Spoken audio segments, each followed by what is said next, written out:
Hey y'all, this is Whitney, and welcome back to an episode of Spastic Chatter. If you're new here, Spastic Chatter is a platform meant to feature those in the cerebral palsy community, and I get together with individuals with CP, like myself, to have an uncensored chat, if you will, about what it's like living with this type of disability.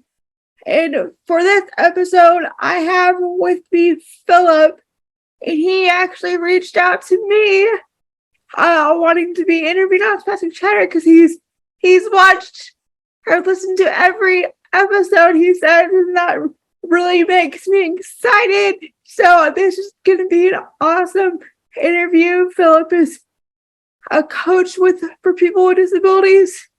So I'm going to let him introduce himself, and then we'll get on to the conversation. So take it away, Philip. Well, first of all, thank you, Whitney, for having me. I do appreciate it, for having me on this show and this platform. My name is Phillip. I'm age 24, and I'm a coach for people with disabilities and their loved ones. I currently live in Arizona, and my business is I'm a coach for people with disabilities and their loved ones. I can assist with things such as disability acceptance, dating, navigating school and career planning, pretty much every aspect of having a disability. I do have very well thought out opinions about and how to navigate those situations. Awesome. We'll dive into that as the episode goes forward, but I'd like to first take it back to like the very beginning. I kind of asked my guest this question a lot, and I'll just preface it with, if you Google the term cerebral palsy, it comes up with a childhood disability. But what people don't realize is that those children grow up to be adults, and like the CP does not go away. Like it's still there. So I'm curious, what was your childhood like growing up with CP? And like, was it? I think this is a kind of a weird question, like because I always get this question, but my childhood was nothing unique. It was just like a normal childhood. Well, how was yours growing up with CP? Sure. So I need to start by saying I'm a triplet. So that means I have two siblings, one brother, one sister. We were born at the same time. We were born premature, which is partially pretty much why I have cerebral palsy. But my brother and sister are able-bodied, so they don't have, excuse me, any kind of disabilities. And so I respectfully, I disagree, and my upbringing was very noticeably different from others. Not to say that that was a bad thing, but because I had siblings of my own age, particularly me and my brother, because we're both boys, so in theory we're supposed to hit our milestones around the same time, and obviously, I was delayed severely in mine.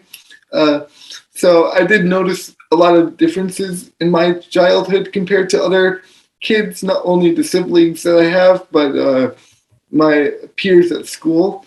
My childhood was a lot of therapy, different types of therapy, physical, occupational, speech, hippotherapy, which is horse therapy, hyperbaric oxygen therapy, and suit therapy, it's called, which is basically physical therapy with bungee cords to kind of work on balance and strength in that kind of way.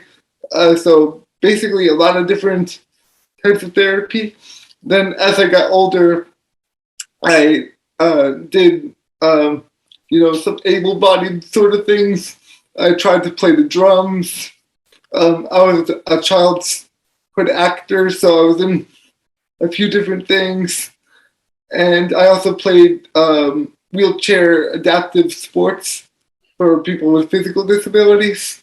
So those are the types of activities that I engaged in other than sports. other than school when I was a child. That's awesome. And what I meant by my childhood wasn't any different than the average childhood is that I still did things that I enjoyed, and I was still active in the community and stuff. I of course went to like therapies and stuff like that, so I can relate to that. And I'm also I'm not a triplet, but I'm also a twin. So I always say that my twin stole all the oxygen. That's why I have cerebral palsy. So I can kind of relate to you on certain aspects. Yeah, we all have those theories of why did I get it and my siblings didn't. There's different theories, but it's neither here nor there at this point. We gotta just play Yeah, I'm just being sarcastic. I like to joke around. So I understand. yeah. So that kind of leads, now that we know like your origin story, that kind of leads me to my next question. Like, what got you involved with like coaching people with disabilities? Like, what like how did you get to where you are right now? Oh, sure. So I'm gonna fast forward a little bit. So I was in mostly mainstream schooling when I was from kindergarten to 12th grade. I actually went to disability preschool, and I would argue that most disability preschools are not education oriented. It's mostly about therapy.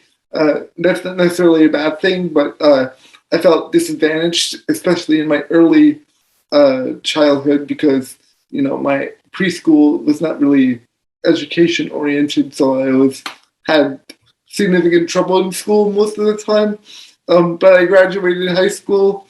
I went to college, graduated with a bachelor's degree in journalism, and then I tried to get a job in journalism or just in general, but particularly I was trying to get a journalism job, and I was having trouble because, well, one of the disadvantages I have is I can't drive, so I don't have a driver's license, and so for whatever reason, I couldn't get a job after college.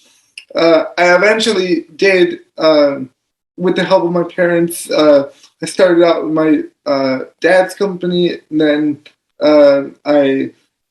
having a job helped me get another job. So my biggest obstacle was when you have limited job experience, it's hard to get that first opportunity. But I realized that I'm not the only one with these kind of issues, and the help out there with these government organizations like disability coaches, they're very unhelpful, I would say.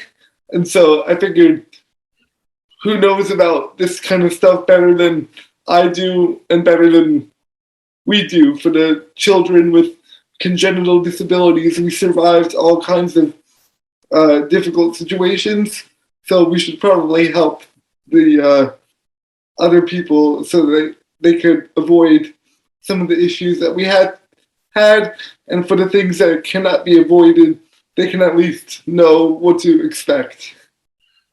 That's awesome. So kind of like walk me through your process. How do you find your clients, and like how do you go about like your meetings? Are they like on Zoom, or like walk me through your whole process? Sure. So I live in Arizona, but everything is on Zoom or a virtual platform of the client's choice. If they happen to be local to Arizona, I'm happy to meet with them in person. But most people I have so far aren't local to me, so everything is virtually. I'm on Instagram. And so mostly people find me on Instagram and also just word of mouth. That's how it's played out so far. And I've tried a few other avenues. Those aren't quite picked up yet, but I'm trying other avenues. But for now, it's mainly Instagram and word of mouth. And so once I get a client, I do a complimentary 30-minute talk on the phone to see if the person would like to go further. And then I have compensation-based packages for coaching, and I do include options for help with emails and advocacy as well. That's awesome. So, like, what is your, like, I'm sure, like, well, before this call, you were, like, mentioning that you help on, like, a various range of, like, topics. What is, like, your number one topic? Like, if you could narrow it down, what is your, like, number one thing that you love to coach people? Sure. So that's an easy one to answer, and that would be higher education and employment tips. Because I had a bachelor's degree. I actually graduated college, and I still had trouble getting a job. Like you mentioned, I've listened to every of your previous episodes, and I see that that's a common issue with even disabled people that have people with disabilities that have bachelor's degrees. Sometimes people even have higher than that, and we still have difficulty getting stable employment. Yeah. So that's just a big problem for our community, it seems. And also, money and being able to provide yourself is a big factor in your outcome in life, and it spills over into other areas if you don't get the education and work situation handled. Yeah, I can definitely relate to that. Like, so I'll just first say that I love how you couldn't find, like, employment in, like, the traditional way, so you went out and made your own, like, career and employment, because that's kind of what I did in a sense. Like I have a bachelor's and a master's degree, and I got the traditional job. I got the traditional job, but then I quickly realized that going to a physical work location was taxing on my body because I had to ride the bus. And for anybody that uses, like, transportation systems, it can just be a nightmare in general. So I had, like, anxiety, like, even before I got to my physical location. I was already emotionally exhausted by the time I got to work, and then I had to work an 8-hour day. So that was even more taxing on my body. So long story short, I realized that going to a physical location was not ideal for me. So what I did was I started volunteering for a organization that was remote, and that volunteer position led to a paid position, which led me to and then I switched jobs, and that's what led me to my current position right now. So I can definitely relate to that go-getter mentality, like, kind of like, like, just, like, taking a risk if you like, not going the traditional way. So I can definitely relate to that. And we keep talking about employment, and what I think is good to bring up on this episode is the October, which is only a couple weeks away, is National Disability Employment Awareness Month. So this is a great episode to preface for October. But what at the end of every, or towards the end of every episode, I ask my guests if they have any advice for those watching, or any kind of life advice in general. What advice would you give, or what is I'm gonna be different with you. What is some advice that you give to your clients? Like, well, since we were talking about employment and schooling, I would say, everyone's disability is different, and I do agree with that. But we do have there are common themes, common issues that we all face. So I would just say, be realistic with what you can do. If you're going to go to college, do something that you can be really good at, and that you have a chance at getting employment in. That doesn't mean that you have to exactly do what you got your degree in, but the skills that you obtained need to be applicable to something that you actually can do. Like if you're a quadriplegic, the likelihood that you're going to be a firefighter is, it's not a realistic job for you, or a career path. And so rather than saying that you're unemployed, just try to be realistic with your career planning and your school planning. That way you could maximize your opportunities, because I'm not going to sugarcoat and say that it's ever going to be easy. It's never easy for our population, but we can do things to make it, a couple notches easier than it would have been. awesome. Yeah, I would just like to add to that going to, like you mentioned, that going to college and getting a degree, you don't have to necessarily go into the field that you got your degree in. I believe that going to college and higher education, it gives you that experience. Like it helps you grow as a person. So like I totally agree with what you said. May I add just one more thing related to that? I would say college is an element of, I call it social proof. And what I consider social proof would be just that you've been in a situation before. Usually it's a difficult situation. You can learn something.